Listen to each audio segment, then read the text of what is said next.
The sun had already set behind the broken towers of the alien colony. The streets were empty, filled with dust and the smell of burned metal. Shattered glass lay across the ground, reflecting the faint glow of dying street lamps. The once busy marketplace was nothing more than silence, its stalls abandoned, its colors gone. Only the wind moved through the narrow alleys, carrying the echo of a world that had fallen. Among the ruins walked a widow with pale blue skin, her shoulders bent with exhaustion. Her 2 children clung to her arms, their eyes wide and tired, their little feet dragging across the stone. They had eaten nothing since yesterday, and even before that, the food was too little to fill their stomachs. The widow pulled her children closer, her heart heavy. She whispered to them, "Stay near me, don't let go." She knew the night was coming, and the night was always the most dangerous time. Shadows stretched across the broken houses as the last light faded. Doors closed when she passed, shutters slammed shut, and voices hushed into silence. Her own people turned away, pretending not to see her. To them she was a burden, a reminder of failure, a woman with no husband, no power, no protection. Her husband had died in the war, his body left on a battlefield far away. Now she was alone, with 2 small mouths to feed and nowhere to go. The children began to cry, weakly at first, then louder as hunger clawed at their stomachs. She tried to hush them, pressing their faces against her chest. "Please, be strong," she begged. Her steps slowed, her knees weak, her vision blurry. She looked at the broken sky above, covered in smoke and ash, and thought, "How long can we last like this?" At the corner of the supply depot, she stopped. 2 guards stood at the entrance, laughing, eating bread from their own packs. She stepped forward, bowing her head, her voice trembling. "Please, my children are hungry. Can you spare?" But before she could finish, one guard shoved her back roughly. "Get out of here, alien trash," he spat, crumbs falling from his mouth. The widow stumbled and almost fell, clutching her children tighter. The guards laughed louder, their cruelty echoing across the empty street.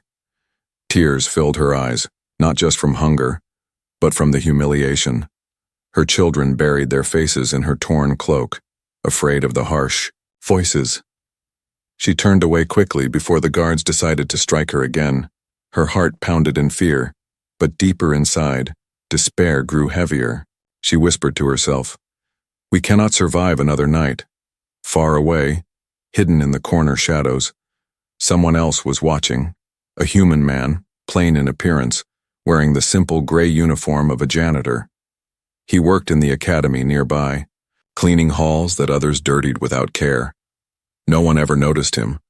No one respected him.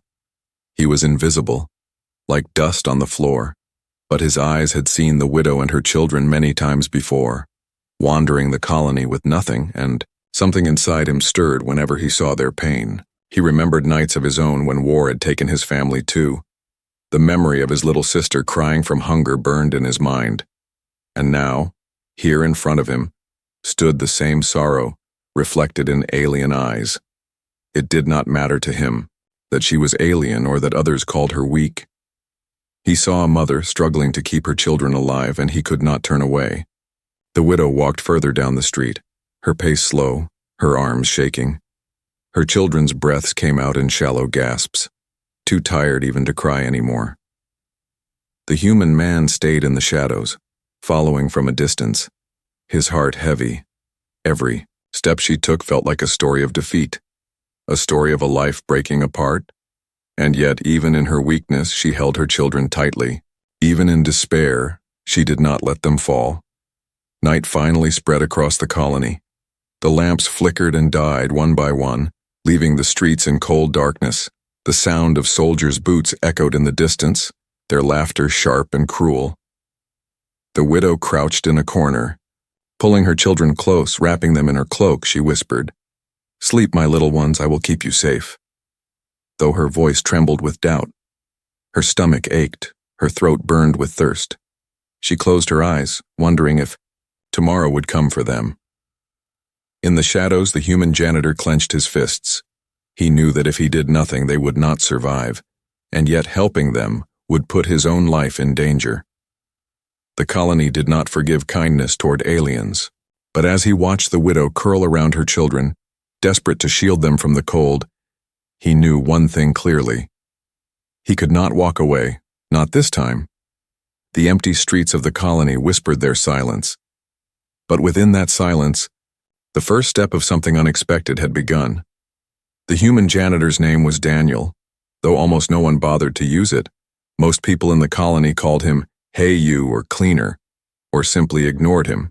He had no rank, no special skills, no medals, just a mop and a bucket. Each day he scrubbed the academy halls, wiping away dirt that others left behind. To the officers and soldiers he was invisible, a shadow that kept things tidy. But tonight, as he watched the alien widow holding her children in the cold, Daniel felt anything but invisible inside. He leaned against the cracked wall, heart pounding, torn between fear and duty. His hands trembled slightly, not from the chill, but from the weight of choice pressing on him. If he looked away, no one would blame him. In fact, most would say he was smart. Helping aliens was dangerous. It could cost him his job, maybe even his life. Yet when he closed his eyes, he saw the faces of the two children, small, fragile, hungry, eyes shining with the same pain his little sister once carried. Daniel sighed deeply, the sound heavy in the night. He whispered to himself, "What kind of man am I if I just watch them die?" The wind carried his words away, but his heart had already answered. He straightened his back, pulled his jacket closer, and stepped out from the shadows. Every footstep felt like it echoed louder than it should. He knew he had to be careful, but he also knew he could not stay hidden anymore. The widow did not notice him at first, her attention fixed on her children. She rocked them gently, whispering songs from her people's tongue. Her voice was weak, but she tried to soothe them, tried to make them believe they were safe. When Daniel finally spoke, his voice startled her. "You need food, don't you?" She froze, pulling her children closer, eyes wide with fear. In this colony, kindness from strangers often hid cruel tricks. But Daniel's voice was low, gentle, not mocking, not sharp like the guards. "I don't want trouble," she whispered quickly, her words shaking. "Please, go. Leave us alone. If they see you here, they will hurt you." Daniel shook, his head slowly, kneeling a little to show he meant no harm. "I'm not here to hurt you, I can't watch this anymore," he said. The children peeked out from her cloak, eyes wide, staring at the human. Daniel gave them a small smile, though his heart felt heavy. "I have some food I can bring," he whispered. "It's not much, but it's something." Her throat tightened, disbelief in her eyes. No one had offered her kindness since her husband died. She wanted to believe him, but fear chained her heart. "What if they catch you? What if they punish you?" she asked, her voice trembling. Daniel looked down for a moment, his hands tightening into fists. "Then let them," he said quietly. "At least I will know I did something right." The widow stared at him, her breath caught in her chest. She saw no cruelty in his eyes, only the tired honesty of a man who had also lost much. Slowly, carefully, she nodded. "Tomorrow, if you really wish to help, we will be here." Her words were hesitant, almost broken, but they carried a spark of hope she had buried long ago. Daniel stood, his knees aching from crouching, and nodded back. "I'll come," he said firmly. "Stay safe tonight, don't move too far." Then he turned, slipping back into the shadows, disappearing into the maze of the colony streets. Every step he took back toward the academy felt heavier but also clearer. He knew he had chosen his path no matter the cost. Inside the academy kitchens, the lamps still burned bright. Officers sat at long tables eating roasted meat and drinking strong ale. Daniel moved quietly, blending into the background as always. No one noticed the janitor carrying scraps. No one asked questions as he swept near the pantry. But his eyes were sharp, searching for what he could take without being seen. Bread left half-eaten, water skins carelessly tossed aside, even a bruised apple. To others it was trash. To the widow and her children, it would be life. He wrapped the food in cloth, hiding it deep in his coat. His heart raced as he walked down the empty hall. Every creak of the floor made him fear discovery. Every shadow made him glance behind. If the guards caught him stealing for aliens, they would not forgive. But Daniel pressed on, whispering to himself, "They need this more than anyone." That night, as the colony sank into silence, a choice had been made. A man with no power, no weapons, no rank, had chosen to stand against cruelty, not with fists or guns, but with bread, water, and the courage to care. The widow and her children did not yet know it, but their fate had shifted, and Daniel, the human janitor, had taken the first step into a story no one believed he could ever change. The night was colder than before, the wind cutting through the broken colony streets like knives. The alien widow sat huddled in the corner of a ruined building, her children curled against her sides. They were too weak to cry now, their little bodies trembling in silence. She whispered songs from her homeland, but even her voice was faint, like a candle flame fighting the storm.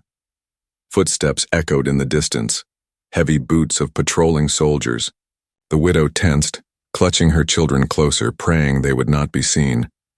The soldiers' laughter drifted through the darkness, cruel and careless, then faded away again. The silence that followed felt heavier than the noise. From the far end of the street, a figure moved carefully, staying close to the walls. It was Daniel, the human janitor, his coat pulled tight, his arms heavy with what he carried. Every step made his heart race. The shadows seemed alive, the danger too close, but he pressed on, because he had made a promise, and tonight he would keep it. When the widow saw him approach, fear gripped her chest again. Her first thought was that it might be a trick, that maybe the soldiers had sent him to trap her. But when she saw the bundle in his hands and the tired kindness in his eyes, her fear weakened. Daniel crouched near her, his voice soft. "I told you I would come." He unwrapped the cloth carefully, revealing bread, a bruised apple, and a skin of water. The children's eyes widened, their mouths opening in silent wonder. The widow's hands shook as she touched the bread, as if she feared it might vanish. Her lips trembled. Why would you risk this for us?" Daniel looked at the children first, then back at her, his voice low. "Because no one else will." He tore the bread into pieces, handing the first to the children. They devoured it quickly, crumbs falling down their chins, water dripping down their lips as they drank. For the first time in many days, they looked like children again, not just shadows of hunger. The widow ate slowly, holding back tears with every bite. Each chew tasted like life, like a gift she had stopped hoping for. She whispered, "Thank you," her voice cracking, though the words felt far too small for what she wanted to say. Daniel shook his head. "You don't have to thank me. I just couldn't stand to see you suffer." But their moment of peace was fragile, and danger lurked close. The sound of boots came again, sharper this time, closer. Daniel's eyes widened. He grabbed the cloth and shoved it back into his coat. "Quiet," he whispered, pressing a finger to his lips. He pushed them gently into the shadows of the ruined wall, his body shielding them from view. The patrol rounded the corner, lantern light spilling across the broken street. Two soldiers walked slowly, their eyes searching, one of them muttering, "I swear I heard something here." Daniel held his breath, his heart pounding so hard he thought they would hear it. The widow's children clung to her, their small hands gripping her torn cloak tightly. She shut her eyes, praying they would remain unseen. The soldiers paused, their lanterns sweeping dangerously close. One of them stopped, sniffing the air. "Bread," he muttered. "Smells fresh." Daniel's chest tightened, fear surging through him. If they searched the area, if they looked too closely, everything would be lost. He steadied himself, forcing his breathing calm, waiting for the moment to pass. After what felt like forever, the second soldier laughed. "You're imagining things. Let's keep moving." Their footsteps grew faint. The lantern light disappeared and the street fell silent again. Daniel exhaled slowly, his body relaxing, though his hands still trembled. The widow looked at him with wide eyes, her voice barely a whisper. "They could have found us." Daniel nodded. They didn't, but next time we have to be more careful. The children, still clutching the last crumbs of bread, stared at Daniel as if he were something more than a man. To them, he was hope made real, the first kindness they had seen in months. The widow's heart ached with gratitude and fear at the same time. This human was risking everything for them, and she could not understand why. But as she looked into his eyes, she saw not pity but respect. It was something she had not felt since her husband's death. Daniel stood slowly, brushing dust from his knees. "I will come again," he said firmly. "But you must stay hidden. The streets are not safe." The widow nodded, though her voice cracked. "You already do too much." Daniel shook his head. "Not enough, not yet." He turned, disappearing once more into the night, his figure swallowed by shadows.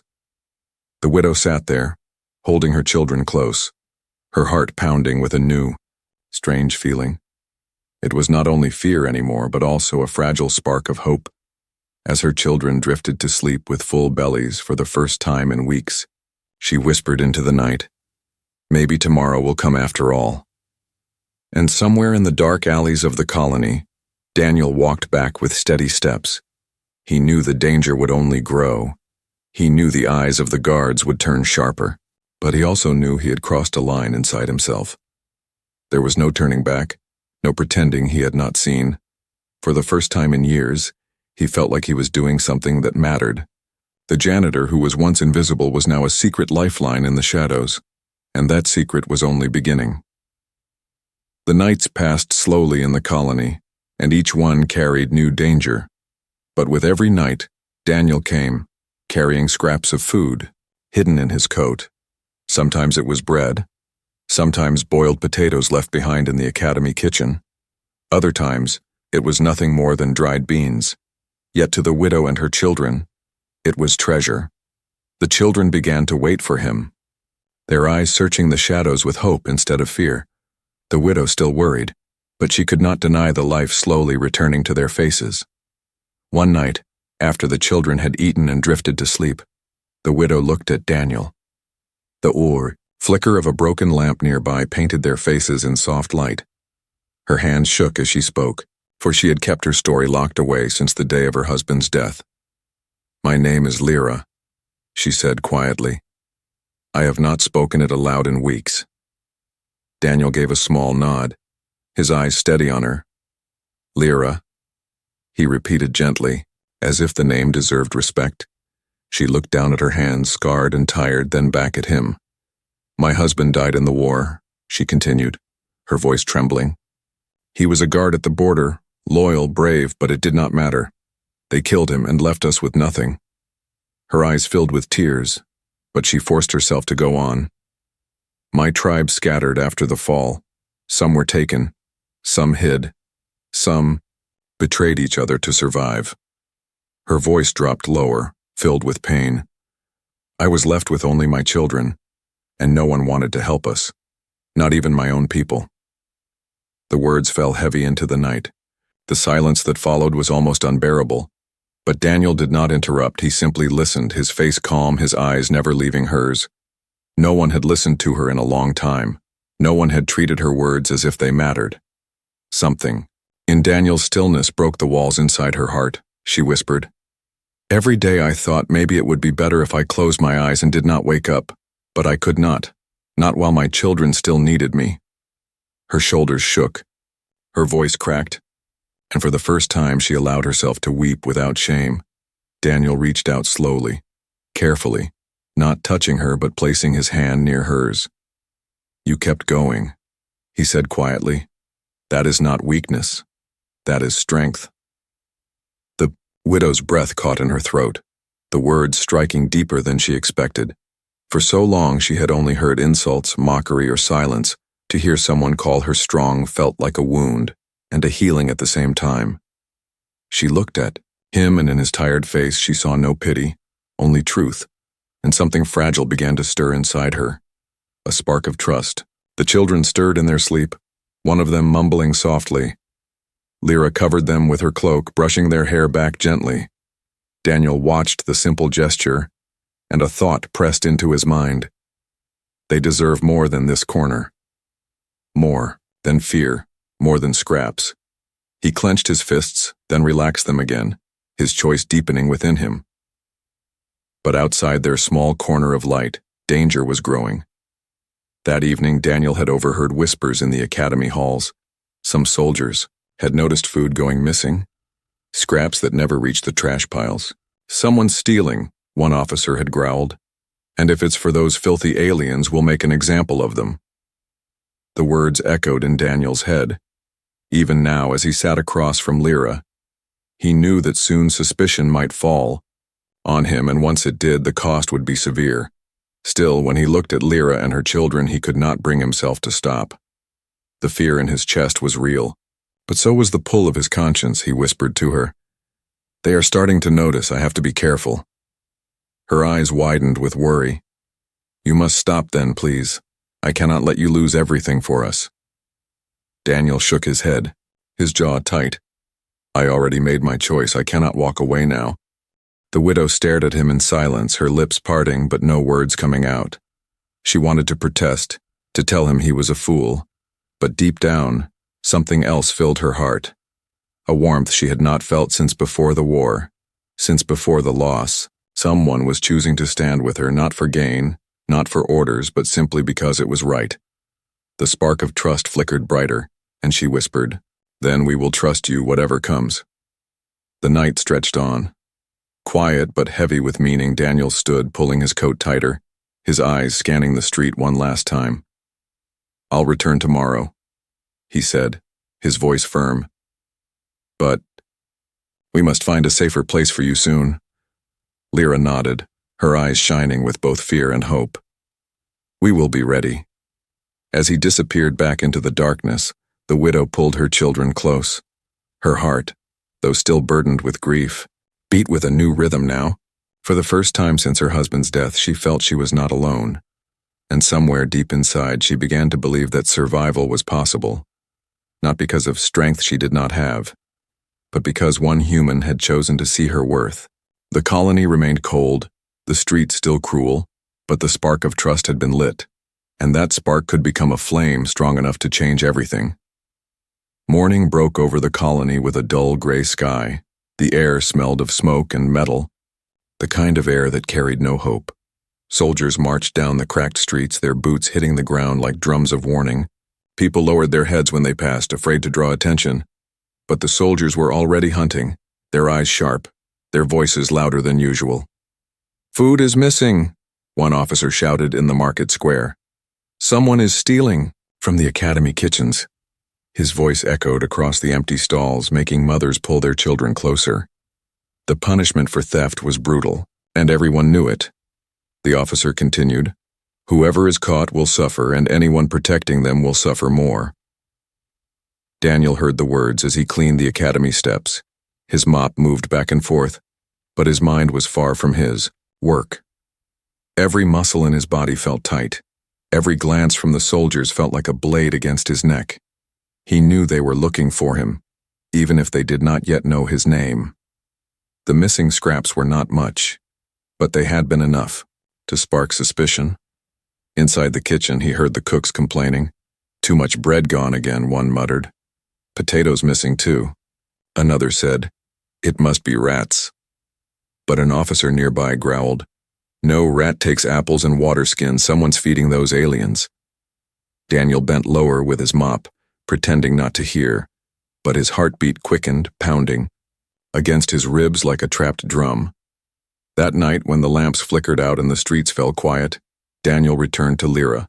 He found her in the same corner, her children already waiting, their eyes searching for him. They ran to him when he appeared, holding tight to his coat as if afraid he would vanish. Lyra followed slower, her face filled with worry. She whispered, "You should not have come. The soldiers are angry. They are searching." Daniel nodded, his jaw tight. "I know, but I couldn't stay away." He handed her the bundle, smaller than before, only half a loaf and a little water. "I couldn't take more," he said. "They are watching too closely." The children did not complain. They ate gratefully, their faces lighting up at even the smallest bite.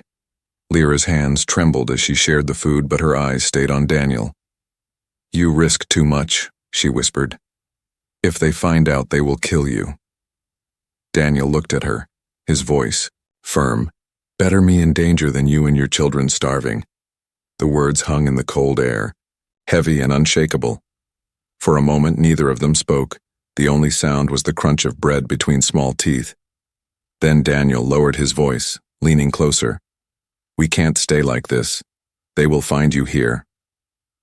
Lyra's breath caught. Where else can we go? Daniel glanced toward the academy in the distance, the tall structure lit with pale lights. There are storage tunnels under the academy, he whispered. No one uses them. I clean there sometimes. It could keep you safe for a while. Lyra's eyes widened in shock. Inside the academy, if they find us there, it will be worse than death. Daniel nodded. Yes, but the streets will betray you soon. The soldiers are already watching. You won't last here. Her children tugged at her cloak, not understanding the words but feeling the tension in her voice. She looked at them, then back at Daniel. Her lips pressed tight. Fear battled with the small spark of trust that had begun to grow. Finally, she whispered, If you say it is safer, we will follow. But even as she spoke, voices echoed down the street. 2 soldiers were walking closer, their lanterns swinging, their laughter sharp. Daniel pulled Lyra and the children back into the shadows, pressing his finger to his lips. The soldiers stopped near the broken wall. One kicked at the stones. I swear those aliens are hiding around here, the other snorted. If we find them, we'll drag them through the square. Let the crowd see what happens. Lyra held her children tighter, their little hands trembling in hers. Daniel's chest burned with anger, but he stayed silent, knowing one sound could end everything. After a long moment, the soldiers moved on, their lanterns fading into the night. Only then did Daniel let out the breath he had been holding. He whispered to Lyra, Tomorrow we move, I will bring you to the tunnels. Her eyes glistened with both fear and gratitude. Why do you do this for us? Daniel looked at the children, then back at her, his voice steady. Because someone must, because no one else will. The night air grew colder, but something between them had warmed. The danger was closer than ever, but so was the bond they now shared.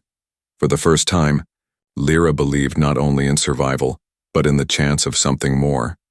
And Daniel, the janitor no one respected, was becoming the shield she never thought she would have. The colony whispered with threats. The soldiers searched with sharper eyes, but in the shadows a human and an alien widow stood together, and that fragile alliance was the only light left in the growing darkness. The next day, Daniel could hardly focus on his work in the academy. Every sweep of his mop, every scrape of his brush, was done with his mind elsewhere. He thought of Lyra and her children hiding in the corner of the ruined street waiting for him. He thought of the soldiers' threats, the patrols getting sharper, the whispers about missing food. If they stayed where they were, it was only a matter of time before the soldiers found them. He had to act now, even if it meant risking everything. That night, when the last bell echoed through the academy halls and the officers retreated to their quarters, Daniel made his move. He filled his bucket as usual, walking the empty corridors like any other night. But this time, instead of stopping at the hall floors, he slipped into the narrow stairwell leading down. The air grew colder as he descended, the stone walls dripping with moisture, the smell of rust and damp cloth filling his nose. At the bottom, the maintenance tunnels stretched into darkness, low and narrow, lit only by the flicker of his small lamp. He had cleaned these tunnels before, though most people never stepped foot here. It was the perfect place for hiding, if they could make it safely inside. Later that night, Daniel slipped out of the academy and crossed the broken streets. The lamps above buzzed faintly, throwing weak pools of light across the ground. He moved fast, staying close to walls, avoiding patrols, his coat heavy with food and the small lamp hidden inside. When he reached the ruined corner where Lyra and her children waited, relief swept through him. The children ran to him as they always did, clinging to his legs, their small voices whispering his name. Lyra stood behind them, her face pale but determined. She looked at him and asked softly, "Is it time?" Daniel nodded. "Yes, we can't wait any longer. Follow me." They moved through the streets like shadows, their steps quick but careful. Every sound made them freeze. Every echo of boots made their hearts pound. Daniel led the way, his lamp still hidden under his coat. When they reached the academy wall, he pointed to a side gate, rusted and half-broken. "No one uses this," he whispered. "Stay close." He pushed it open, the iron creaking loud in the silence, and his heart raced at the noise, but no one came. The night was still theirs. Inside the wall, the academy loomed tall and silent, its windows glowing faintly from the officers' quarters above. Daniel kept them pressed close to the shadows, his eyes scanning for movement. Finally, he reached the stairwell door, pulling it open with a grunt. "Quickly," he urged, and Lyra carried her children down the steps, their little feet stumbling on the cold stone. The air grew damp, and the children clung tighter to her as the darkness swallowed them. At the bottom, Daniel lit the lamp, the glow bouncing off the wet walls. The tunnels stretched ahead, silent, forgotten, hidden from the world above. Lyra's breath shook, her voice low. "It feels like a grave."